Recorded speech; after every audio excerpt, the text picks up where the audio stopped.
Hello बच्चों, good morning. तो देखिए, हमने प्रीवियस लेक्चर में पढ़ा था प्रॉपर्टीज ऑफ प्लेन मिरर। तो प्लेन मिरर की आपने प्रॉपर्टीज या कैरेक्टरिस्टिक्स पढ़ी, उसमें बच्चों प्लेन मिरर की एक लिमिटेशन आई। लिमिटेशन क्या थी कि जो हमारे प्लेन मिरर्स होते हैं उनकी जो पावर है that power is zero.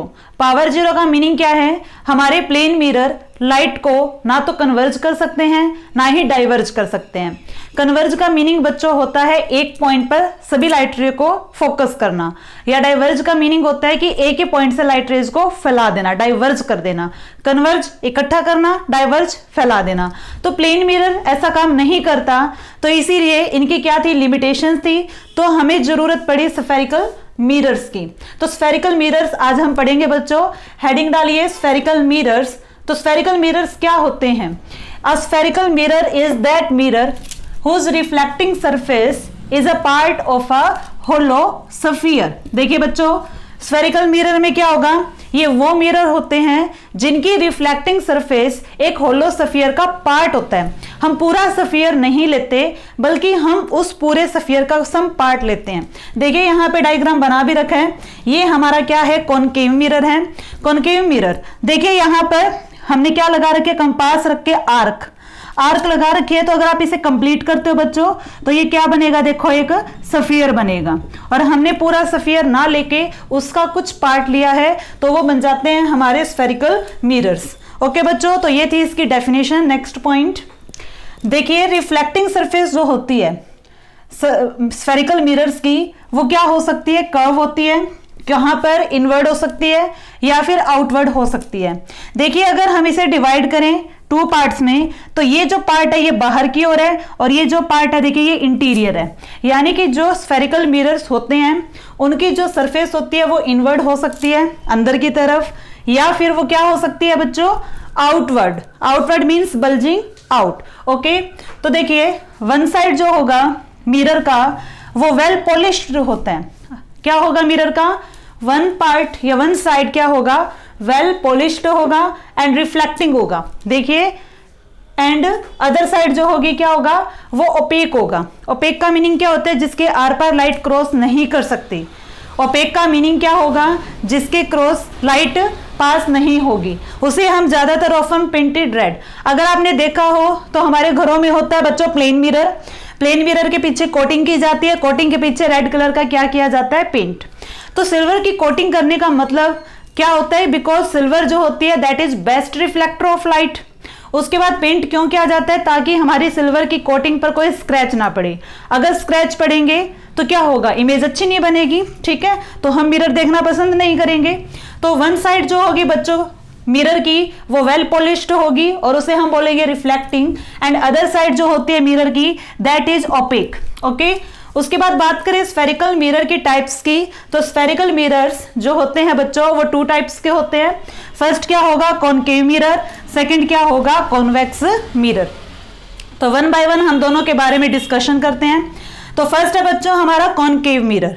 Okay, तो कॉनकेव मैंने आपको लास्ट टाइम भी बताया था कि हमारे घरों में जो स्पून होती है, स्पून को देखा जाए तो ये इसका होता है इंटीरियर पार्ट और ये होता है आउटर पार्ट। इंटीरियर पार्ट को हम क्या बोलेंगे? कॉनकेव बोलेंगे।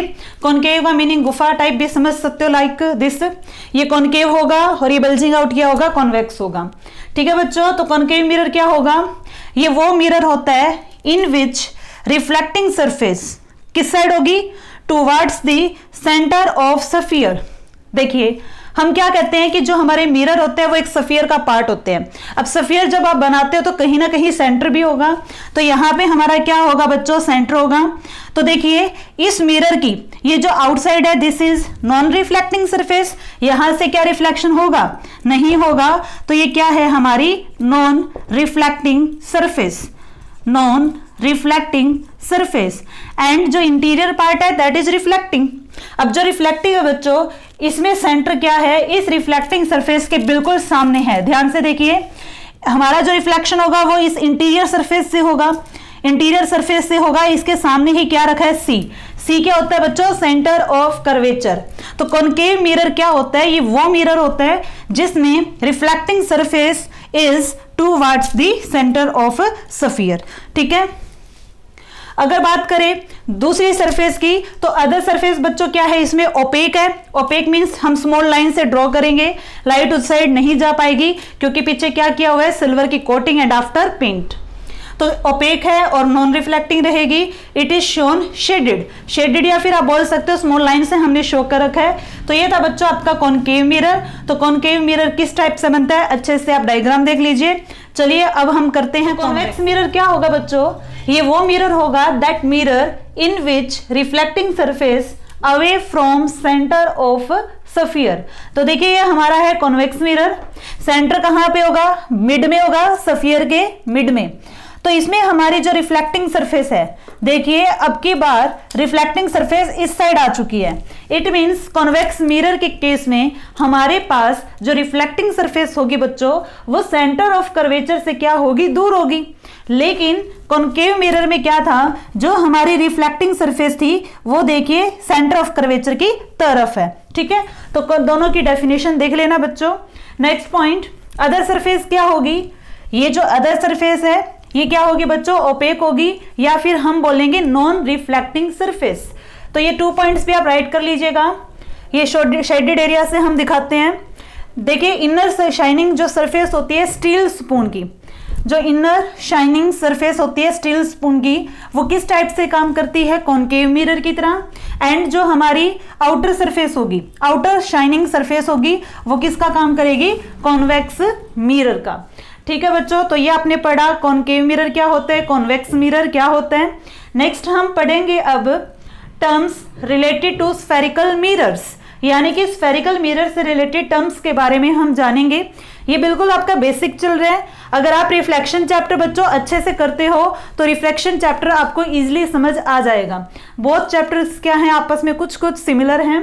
तो देखिए फर्स्ट मिरर ये है कॉनकेव और वो जो है वो क्या रहेगा, कॉन्वेक्स। तो मिरर जब भी आप बनाओगे, अब ये कैसे बनाना है, मैं तो बोर्ड पे बना रही हूँ, कंपास रख के नहीं बनाया। आप जब बनाओगे डायग्राम तो क्या करेंगे, कंपास लोगे, कंपास से क्या करोगे, यहाँ पर रखोगे, कंपास की जहां पर टिप रखोगे वो से हम बोलेंगे सी। सी क्या होता है बच्चों, सेंटर ऑफ कर्वेचर। जैसे कि जब आप एक सर्कल लगाते हो तो सर्कल का भी क्या होता है, सेंटर होता है।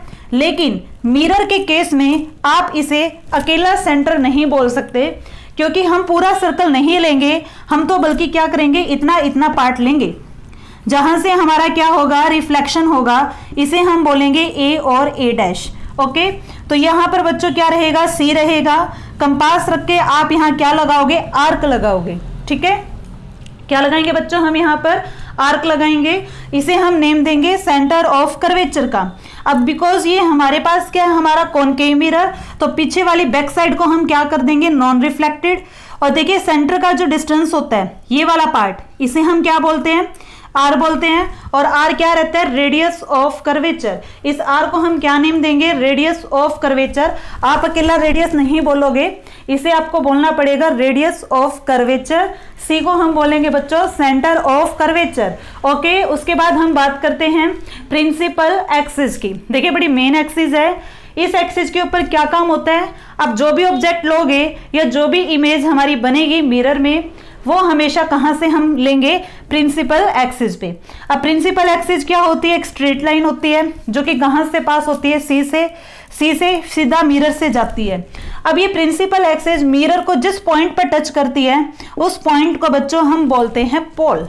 पोल क्या रहेगा, पोल की एक और डेफिनेशन रह सकती है कि जो मिरर होता है, मिरर का बिल्कुल सेंटर पार्ट जो होगा वो क्या रहेगा, पोल रहेगा। उसके बाद देखिए जो रिफ्लेक्टिंग सरफेस हमने ली है, इट मीन्स जो हमने सफियर का पार्ट लिया है, उस पार्ट को हम क्या नेम देंगे, ए और ए डैश। जिस पार्ट पे लाइट डलेगी उसे हम बोलते हैं अपर्चर। ओके, उसके बाद चलते हैं, ये हमारा पूरा होलो सफियर था। नेक्स्ट आते हैं कैपिटल एफ पर। अब बच्चों कैपिटल एफ क्या होगा, कैपिटल एफ हमारा होता है फोकस। फोकस का मीनिंग क्या है, जब लाइट रे प्रिंसिपल एक्सिस के पैरेलल आती हैं तो पैरेलल होने के बाद आफ्टर रिफ्लेक्शन वो कहाँ पे आपस में ज्वाइन होती हैं, ज्वाइन होंगी फोकस पे। तो जो फोकस है बच्चों, इसे हम डिनोट करते हैं कैपिटल एफ से। कैपिटल एफ से डिनोट करोगे पी से एफ तक का डिस्टेंस। एक और बात बच्चों, कैपिटल एफ कहां पर आप प्लॉट करोगे, सी और पी के बिल्कुल मिड में। इट मीन्स अगर ये हमारा आर है, या यूं बोल सकते हो सेंटर ऑफ कर्वेचर का डिस्टेंस P से कितना है, कैपिटल R। तो फोकस का डिस्टेंस P से कितना हो जाएगा, हमारे स्मॉल f। तो एक रिलेशन भी यहां से बन के आता है, देखो ये टोटल हमारे पास है कैपिटल R और ये है हमारे पास स्मॉल f, यानी कि f क्या था, मिड पॉइंट था। जो कैपिटल R होता है बच्चों, उसे हम बोल सकते हैं कि वो फोकल लेंथ का कितना होता है, ट्वाइस होता है। देख भी सकते हो, एक यहाँ ट्वाइस है। या फिर हम बोल सकते हैं रिलेशन क्या होगा, फोकल लेंथ रहेगी half of radius of curvature. Important relation है दोनों ही तरीकों से, ठीक है बच्चों। तो ये हमारा क्या था, कॉनकेव मिरर था। हाँ जी, देखिए कॉनकेव मिरर में इमेज कैसी बनती है, इसमें बनने वाली इमेज होती है रियल और इन्वर्टेड। तो रियल और इन्वर्टेड इमेज कैसे बनी, ये हमें कैसे पता लगता है, इसके लिए आपको चेक करना पड़ता है फोकस, और फोकस को चेक करने के लिए हमें बनाना पड़ेगा डायग्राम। डायग्राम बनाने से आप क्या देख रहे हो कि जो ये हमारी रिफ्लेक्टिंग सरफेस है उसके सामने ही क्या रखा है, उसका फोकस रखा है, या यूं बोल दे कि उसके सामने ही क्या रखा है, उसका centre of curvature. It means हमारा जो कॉनकेव मिरर है, कॉनकेव मिरर का फोकस क्या है, रियल है। तो इसीलिए इसमें बनने वाली इमेजेस भी क्या होंगी, रियल होंगी। और रियल इमेज हमेशा ऑलवेज कैसी रहती है बच्चों, इन्वर्टेड। ये ध्यान रखना, रियल के साथ अगर कभी भी इरेक्ट लिखा हुआ होता है तो वो बिल्कुल रॉन्ग होता है। रियल के साथ कभी भी इरेक्ट वर्ड नहीं आ सकता। रियल इमेज हमेशा ही क्या रहेगी, इन्वर्टेड रहेगी। और जो हमारी वर्चुअल इमेज होती है बच्चों, वर्चुअल इमेज ऑलवेज क्या होगी, इरेक्ट होगी। जैसे कि हमने प्लेन मिरर में किया था, प्लेन मिरर में हमारी इमेज कैसी बनती है, वर्चुअल। वर्चुअल है तभी तो कैसी रहेगी, इरेक्ट रहेगी। तो ये क्या थी, कुछ टर्म्स थी रिलेटेड टू कॉनकेव मिरर। चलिए तो कॉन्वेक्स मिरर पर। अब बच्चों कॉन्वेक्स मिरर में क्या लेंगे, कॉन्वेक्स मिरर की जो रिफ्लेक्टिंग सरफेस होती है वो सी से क्या होती है, दूर होती है। देखो अब क्या होगा, रिफ्लेक्टिंग सरफेस, रिफ्लेक्शन यहां से होगा, लेकिन सेंटर ऑफ कर्वेचर कहां जा चुका है, मिरर के पीछे। तो ये क्वेश्चन बन सकते हैं बच्चों आपके कि कॉनकेव मिरर में सेंटर ऑफ कर्वेचर मिरर के किस साइड पे होता है।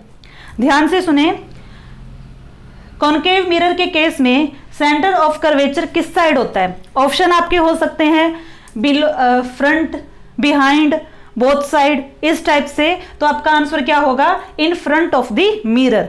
अगर बात करें कॉन्वेक्स की, तो कॉन्वेक्स मिरर में बच्चों सेंटर ऑफ कर्वेचर कहां पे होगा, बिहाइंड द मिरर। मिरर के देखो पीछे जा रहा है बच्चों, रिफ्लेक्शन इस साइड होगा, लेकिन सेंटर ऑफ कर्वेचर का क्या है, मिरर के बैक साइड है। इसीलिए वहां पर जो हमारा सेंटर ऑफ कर्वेचर या फिर हम बोल सकते हैं जो फोकस है वो किस टाइप से होंगे, वर्चुअल होंगे।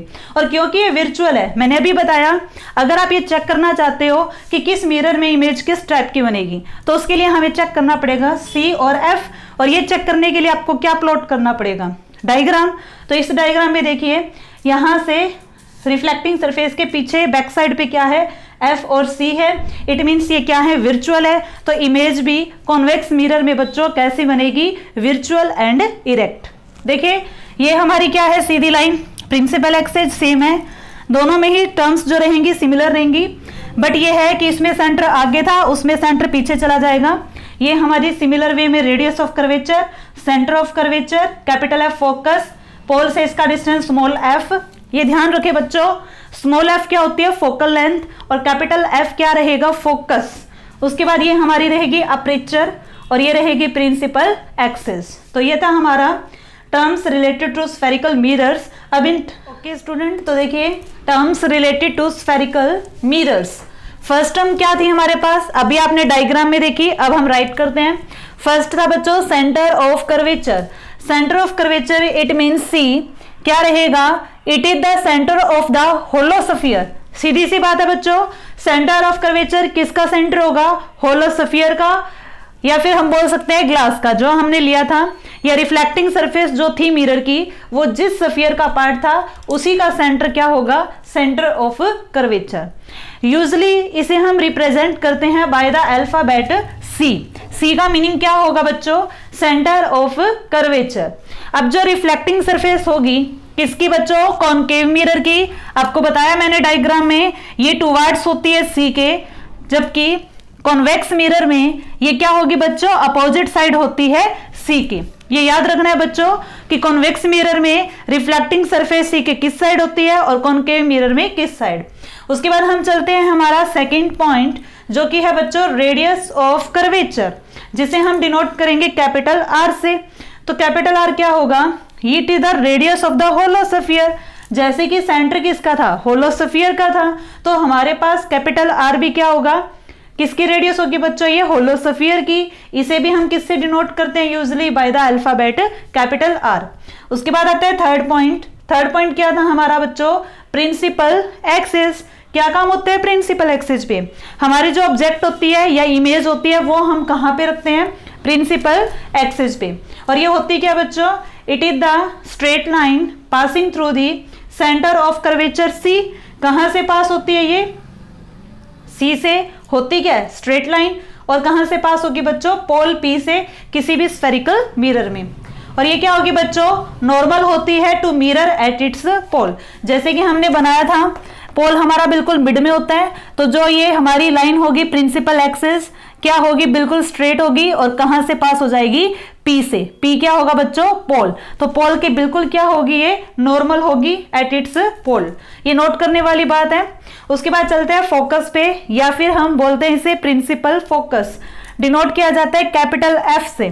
तो फोकस क्या होगा बच्चों, ये प्रिंसिपल एक्सिस पे एक ऐसा पॉइंट होता है जहां पे हमारी जो रेज होंगी, इंसिडेंट रेज, जो रे मिरर पे गिरेंगी, कौन सी रेज की मैं यहां बात कर रही हूं, पैरेलल रेज की। जैसे कि मान लो पैरेलल रेज आ रही हैं टू द प्रिंसिपल एक्सिस। जो पैरेलल रेज आई है बच्चों, इन्हें हम क्या बोलेंगे, इंसिडेंट रे। आफ्टर रिफ्लेक्शन ये एक्चुअली में कहां मीट करेंगी, कैपिटल एफ पे। तो यहां पे हमारा क्या था, कैपिटल एफ था इस पॉइंट पर। आफ्टर रिफ्लेक्शन ये रे भी यहां से पास होगी और ये रे भी यहां से पास होगी। तो जिस पॉइंट पर ये एक्चुअली मीट करती हैं उस पॉइंट को हम क्या बोलते हैं, फोकस बोलते हैं। फोकस का बच्चों ये तो था फर्स्ट पॉइंट। अभी आगे रहे नेक्स्ट पॉइंट, जो फोकल लेंथ होगी हमारी। फोकल लेंथ क्या होती है बच्चों, स्मॉल एफ। वो क्या होगी, डिस्टेंस होता है फोकस का, कहां से, पोल से। फोकल लेंथ हमारा फोकस का बच्चों डिस्टेंस होता है पोल ऑफ द मिरर से। अब बात करें हम रिलेशन की radius of curvature and focal length में, तो रेडियस ऑफ कर्वेचर बच्चों फोकल लेंथ की कितनी होती है, ट्वाइस होती है। बिकॉज हमारा जो फोकस होता है वो बिल्कुल मिड का पॉइंट होता है। या फिर आप बोल सकते हो कि जो फोकल लेंथ होगी, फोकल लेंथ क्या होगी बच्चों, रेडियस की हाफ होगी। ये बहुत इंपॉर्टेंट रिलेशन है, थोड़ा ध्यान से याद कर लेना। उसके बाद है कि जो फोकस होता है बच्चों वो मिरर का कोई कंपोनेंट नहीं होता, वो तो हमें क्या होता है, ऑब्टेन्ड होता है। ऑब्टेन कब होगा, जब रेज पैरेलल आती हैं प्रिंसिपल एक्सिस के और आफ्टर रिफ्लेक्शन कहां से पास हो जाती हैं, फोकस से। उसके बाद आते हैं हम नेक्स्ट टॉपिक, देखिए हमारा आगे है बच्चों rules for tracing images formed by concave mirror. अब हम पढ़ेंगे कॉनकेव मिरर में इमेज फॉर्मेशन के बच्चों क्या रूल होते हैं। इन डायग्राम को हम बोलते हैं रे डायग्राम। इन रूल्स की हेल्प से आप इमेज फॉर्मेशन कर पाओगे। तो फर्स्ट मिरर बच्चों हम लेते हैं कॉनकेव मिरर। तो कॉनकेव मिरर में रूल नंबर 1, रूल नंबर 1 क्या बोलता है, देखिए जब एक रे ऑफ लाइट क्या होती है बच्चों, फॉल होती है in the direction parallel to the principal axis. देखिए ये बच्चों ये कौन सा मिरर है, कॉनकेव मिरर है। ये हमारी प्रिंसिपल एक्सिस है, यहाँ पे सेंटर ऑफ कर्वेचर है, ये पॉइंट हमारा फोकस और ये हमारा बच्चों क्या है, पोल। अब देखिए क्या होगा, फर्स्ट रूल कहता है कि अगर कोई लाइट रे इंसिडेंट होती है, इंसिडेंट का मीनिंग है मिरर पे जाके गिरेगी, इस रे को हम क्या बोलेंगे बच्चों, इंसिडेंट रे। अगर कोई रे क्या होगी, पैरेलल होगी प्रिंसिपल एक्सिस के, तो रिफ्लेक्शन के बाद कहां से पास होगी, फोकस से। अब आप कहोगे मैम यहाँ रिफ्लेक्शन का सेकंड लॉ क्या फॉलो हुआ है। सेकंड रूल क्या कहता है कि जो एंगल ऑफ इंसिडेंट होता है that must be equal to angle of reflection. तो यहाँ पे आपको देखिए क्या ये रूल लगा, हाँ जी बिल्कुल लगेगा, लेकिन रूल के अकॉर्डिंग भी हमें चलना है। किसी भी अगर देखिए आपकी सरफेस बिल्कुल प्लेन है तो नॉर्मल क्या होगा, बिल्कुल स्ट्रेट होगा। बात करें अगर हम किसी भी स्फेरिकल सरफेस की, तो उसका नॉर्मल बच्चों आप ध्यान रखोगे सेंटर से पास होगा। स्फेरिकल सरफेस का नॉर्मल कहां से पास होगा, सेंटर से। ये रूल देख लीजिए, पैरेलल आने वाली कहां से जा रही है, फोकस से। अब आप देखिए यहां पर रूल लगाते हैं, सेकंड लॉ ऑफ रिफ्लेक्शन लगाते हैं, लॉ लगाएंगे तो कैसे होगा। अब जैसे कि ये रे हमारी क्या थी बच्चों, इंसिडेंट थी, इसे एक बार हम रिमूव कर देते हैं।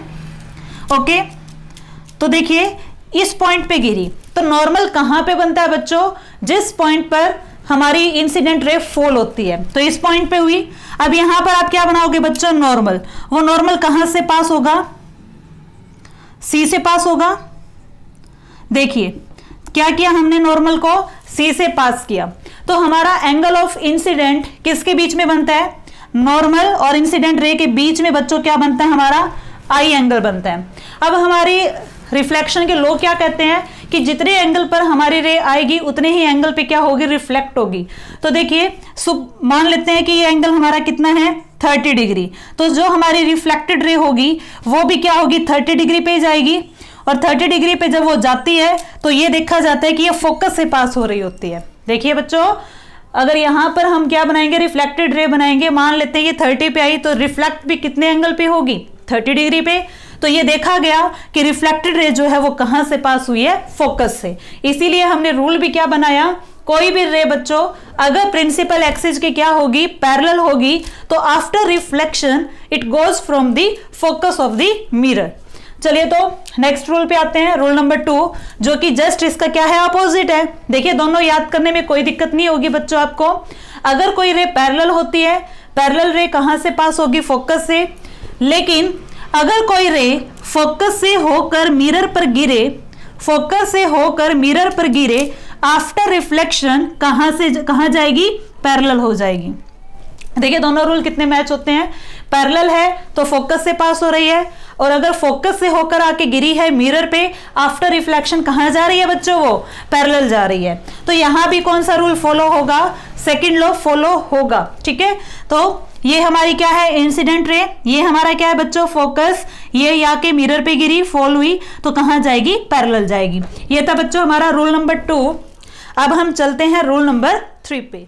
ठीक है स्टूडेंट, तो देखिए रूल नंबर 3, रूल नंबर 3 क्या कहता है कि अगर कोई रे सेंटर ऑफ कर्वेचर में से इंसिडेंट होती हुई मिरर पे आती है, तो वापस क्या कर लेती है? अपने पाथ को रिट्रेस कर लेती है। यानी कि ray of light incident on a concave mirror on passing through centre of curvature of the mirror is reflected back along same path. किस पाथ में जाएगी बच्चों? सेम पाथ में। क्यों? ऐसा क्यों हुआ? ये हमारी प्रिंसिपल एक्सिस है। ठीक है बच्चों, तो ये रे आ रही है जो कि किस में से आई है? सी में से। सी से होती हुई ये रे कहां पर फॉल हुई? मिरर पे। देखिए ये एरो लगाने बहुत जरूरी होते हैं। इन एरो को देख के ही हमें पता लगता है कि कौन सी हमारी इंसिडेंट रे है और कौन सी हमारी बच्चों रिफ्लेक्टेड रे है। अब ये एरो क्या इंडिकेट कर रहा है कि ये मिरर की तरफ गई है। मिरर की तरफ जाने वाली रे हमारी क्या होती है? Incident ray. और मिरर से टकरा के दूर जाने वाली क्या होती है बच्चों? हमारी रिफ्लेक्टेड रे। तो ये एरो क्या इंडिकेट कर रहा है कि ये रे हमारी है रिफ्लेक्टेड रे।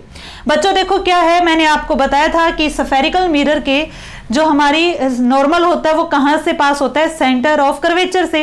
अगर कोई रे सेंटर ऑफ कर्वेचर की डायरेक्शन में आएगी तो आई कितना होगा? 0 होगा। देखिए जैसे कि हमारे पास ये कोई मिरर होता है, मिरर पे कोई रे नॉर्मली आती है और इसी डायरेक्शन में हमारा क्या होता है बच्चों? नॉर्मल। दोनों क्या हो जाती हैं? पैरेलल हो जाती है। तो पैरेलल के बीच में एंगल नहीं बनता। अगर कोई रे सी में से ही आती है और सी में ही हमारा नॉर्मल होता है, तो एंगल आई कितना हो जाएगा इस केस में? 0 डिग्री। तो हमारा जो रिफ्लेक्टेड रे है वो क्या होगी? अपने पाथ को जस्ट रिट्रेस कर लेगी। इस केस में बच्चों क्या हुआ है? हमारा जो रिफ्लेक्शन का सेकंड लॉ है वो भी फॉलो हुआ है। अब आते हैं हम रूल नंबर 4 पे। रूल नंबर 4 देखिए बच्चे क्या है कि अगर कोई रे डायरेक्ट पोल पे आके गिरती है, ठीक है बच्चों, अगर कोई रे डायरेक्ट कहां पे आके फॉल होती है? पोल पे, तो वो कहां पे रिफ्लेक्ट होगी? वो रिफ्लेक्ट होगी as per the laws of reflection. Reflection के लॉज के अकॉर्डिंग उसका क्या हो जाएगा? रिफ्लेक्शन होगा। अब जैसे कि आपको मैंने बताया था, नोट करवाया भी होगा, जब आपको कॉनकेव मिरर बताया था कि हमारी जो प्रिंसिपल एक्सिस होती है वो नॉर्मल की डायरेक्शन में होती है। अब देखिए ये हमारा नॉर्मल है और ये इंसिडेंट रे है, दोनों के बीच में बच्चे एंगल बना आई, तो यहां से क्या होगा? आर हो जाएगा। जितने पे आई थी उतने पे ही रे क्या हो जाएगी? रिफ्लेक्ट हो जाएगी। क्योंकि क्या होगा? एंगल आई जो है वो बच्चों किसके इक्वल होगा? एंगल ऑफ रिफ्लेक्शन के। तो ये बच्चों आपके क्या थे? 4 रूल्स थे। किसके लिए? कॉनकेव मिरर के लिए। ये 4 रूल्स किसके लिए थे? कॉनकेव मिरर के लिए। अब हम क्या करेंगे बच्चों, आगे हम पढ़ेंगे कॉनकेव मिरर में इमेज कैसे बनती है। इन रूल की हेल्प से आप बच्चों रे डायग्राम बनाओगे। तो कॉनकेव मिरर में इमेज फॉर्मेशन के टोटल केस है 6। चलिए इसके बाद नेक्स्ट टॉपिक हमारा वही, ठीक है स्टूडेंट। तो देखिए image formation by concave mirror. Concave mirror में इमेज फॉर्मेशन किस टाइप से होती है, ये बच्चों हमारी टेबल रहेगी। ये बहुत ज़्यादा इंपॉर्टेंट है, तो इसे आप अच्छे से लर्न करोगे। इस टेबल को करने के बाद 1 बाय 1 हम रे डायग्राम से देखेंगे कि किस टाइप से इमेज वगैरह बनती है। देखिए इसमें क्या होगा, इस टेबल में हमें दिया जाता है पोजीशन ऑफ ऑब्जेक्ट। हमें क्या फाइंड आउट करना होता है बच्चों, हमें फाइंड आउट करना होता है पोजीशन ऑफ इमेज। उसके बाद हमसे पूछा जा सकता है कि साइज बताइए इमेज का या फिर नेचर बताइए, ठीक है। तो टोटल केसेस कितने रहेंगे बच्चों? 6 रहेंगे।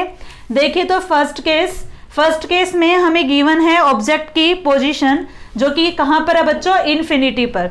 तो हमारी क्या डेली लाइफ में बच्चों ऐसा एग्जाम्पल बनता है कि जिसमें ऑब्जेक्ट हमसे इन्फिनिटी पर हो? हाँ जी बिल्कुल बनता है। देखिए रात को हम स्टार देखते हैं, तो स्टार्स हमसे कितने डिस्टेंस पर है बच्चों? इन्फिनिटी पर। तो क्या हमारी आईज में मिरर लगा है? नहीं, हमारी आईज में बच्चों मिरर नहीं है, बल्कि हमारी आईज में क्या है? लेंस है। तो वहां भी हम पढ़ेंगे कि किस टाइप से इन्फिनिटी पर अगर कोई ऑब्जेक्ट हो तो उसकी इमेज किस टाइप से बनती है। तो देखिए हम बात कर रहे हैं बच्चों यहाँ पे मिरर की। तो मिरर के केसेस में अगर ऑब्जेक्ट हमारी कहां पर है? इन्फिनिटी पर, तो इमेज कहां पे बनेगी? फोकस पर, ठीक है। ध्यान रखें, अगर इन्फिनिटी पर क्या हो बच्चों? ऑब्जेक्ट हो, तो उसकी इमेज कहां पर आएगी? साइज कैसा रहेगा? Highly diminished. डिमिनिश्ड का मीनिंग क्या होता है बच्चों? बहुत छोटा, वेरी स्मॉल। तो देखा भी होगा जैसे तारे हम देखते हैं, स्टार्स क्या होते हैं बच्चों? सन से भी 100 गुना बड़े होते हैं, बट वो हमें इतने स्मॉल क्यों दिखाई देते हैं? क्योंकि उनका डिस्टेंस हमसे बहुत ज्यादा है। तो इसी टाइप से यहाँ पर जो साइज रहेगा इमेज का, जो इमेज बच्चे बनती है फोकस पर, उसका साइज कैसा रहता है? Very small. बात करें नेचर की, तो नेचर मैंने आपको ऑलरेडी बता दिया था कि हमारा जो कॉनकेव मिरर होता है उसका फोकस किस टाइप का होता है बच्चों? रियल होता है। अगर फोकस बच्चों रियल है तो नेचर भी किस टाइप का होगा? Real and inverted. Because real के साथ किस टाइप की इमेज बनेगी? इन्वर्टेड। रियल के साथ कभी भी अगर ऑप्शन में आपको दे रखा हो इरेक्ट, तो वो ऑप्शन ही गलत है। रियल के साथ ऑलवेज किस वर्ड का यूज होगा? इन्वर्टेड का। चलिए बच्चों ये हमारा था फर्स्ट केस, इसको हम देखेंगे रे डायग्राम से भी। पहले आप ये टेबल लर्न कीजिए। तो दूसरा केस चले, इस टेबल को लर्न करने की क्या ट्रिक रहेगी? अगर आपकी ऑब्जेक्ट इन्फिनिटी पर है तो इमेज कहां जा रही है? फोकस पर। और अगर इसका हम अपोजिट कर दें, अपोजिट क्या करोगे? अगर हमारी ऑब्जेक्ट कहां पर है बच्चों? फोकस पर, तो उसकी इमेज कहां पर जाएगी? इन्फिनिटी पर। देखो बिल्कुल सिमिलर है, इन्फिनिटी है तो फोकस, फोकस है तो इन्फिनिटी।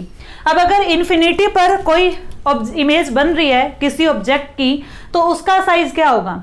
देखिए इन्फिनिटी का कोई एंड नहीं होता। इन्फिनिटी का मीनिंग होता है चलते जाओ चलते जाओ। तो इन्फिनिटी पर जाते जाते इमेज का साइज बच्चों क्या होता जाएगा? काफी बड़ा होता जाएगा। इसीलिए हम क्या लिखेंगे? साइज ऑफ इमेज में साइज क्या रहेगा? एनलार्ज्ड रहेगा। ये क्या रहेगा बच्चों? रियल और इन्वर्टेड ही बनेगी। बात करें हम थर्ड पॉइंट की, तो थर्ड पॉइंट में बच्चों हमारी ऑब्जेक्ट कहां पे रख दी हमने? सी पर। सी क्या था हमारा? Centre of curvature. अगर आप सी पे रखते हो ऑब्जेक्ट को, तो उसकी इमेज भी कहां जाएगी? सी पे ही जाएगी। अगर दोनों ही सी पॉइंट पर हैं तो ध्यान रखें साइज ना छोटा होगा ना बड़ा होगा, क्या रहेगा? इक्वल रहेगा। साइज किसका इक्वल रहेगा? इमेज का। किसके इक्वल होगा? ऑब्जेक्ट के। बनेगी किस टाइप की? Real and inverted. ठीक है बच्चों। फिर आता है बच्चों हमारा केस नंबर 4। फोर्थ केस में कहां पर है हमारी object? Between C and F. F क्या था? फोकस। सी क्या था? Centre of curvature. तो इसमें हमारी इस केस में हमारी जो ऑब्जेक्ट है वो रखी गई है सी और एफ के बिल्कुल बीच में। तो अब आप ये बताओगे कि इमेज कहां बनेगी, साइज क्या होगा, नेचर क्या होगा। तो साइज, सबसे पहले बात करिए पोजीशन की, तो पोजीशन बच्चों कहां रहेगी? Beyond C. बियॉन्ड का मीनिंग होता है परे, यानी सी से परे। अब सी हमारा ये था, सी से परे यानी कि इस साइड बनेगी। ओके। और अगर बियॉन्ड सी जा रही है तो क्या बनेगा बच्चों, उसका साइज एनलार्ज्ड रहेगा। एनलार्ज का मीनिंग क्या है, बड़ा बनेगा। और आपकी नेचर किस टाइप की रहेगी, अभी भी रियल और इन्वर्टेड ही बनेगी। नेक्स्ट पॉइंट आता है इसका अपोजिट। देखिए ये दोनों एक दूसरे के अपोजिट है, ये आपका एक यूनिक केस है, और ये दोनों एक दूसरे के क्या अपोजिट है, फिर से क्या आ गया, यूनिक केस आ गया। देखिए ये दोनों अपोजिट यूनिक, दोनों अपोजिट यूनिक। अब क्या होगा, अब ये वाला यहां आ जाएगा, यानी कि अगर हम हमारी ऑब्जेक्ट को कहां पर रख देते हैं, बियॉन्ड सी। अगर बियॉन्ड सी रखेंगे तो उसकी इमेज कहां बनेगी, between C and F, between C and F.